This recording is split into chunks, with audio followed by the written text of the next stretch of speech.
Hello everyone, কী অবস্থা সবার? আশা করি সবাই ভালো আছেন।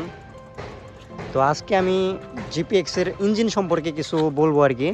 আর এই বাইকটার লুক সম্পর্কে কিছু বলার নাই, এটার লুক 100-100।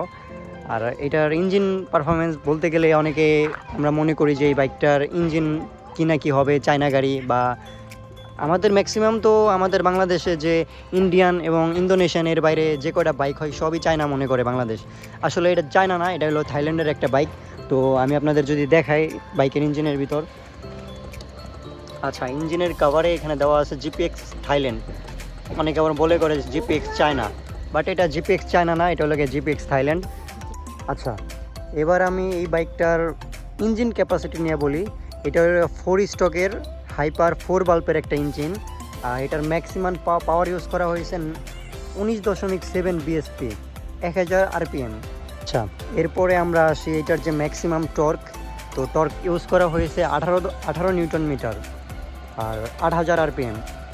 তো এটা সিলিন্ডার হলো গিয়ে একটা। তো অনেকে বলে যে ভাই এটার সিলিন্ডার কয়টা? সিলিন্ডার একটা। আর এটার গিয়ার বক্স ইউজ করা হয়েছে 6 গিয়ার, এটার গিয়ার হলো গিয়ে 6টা।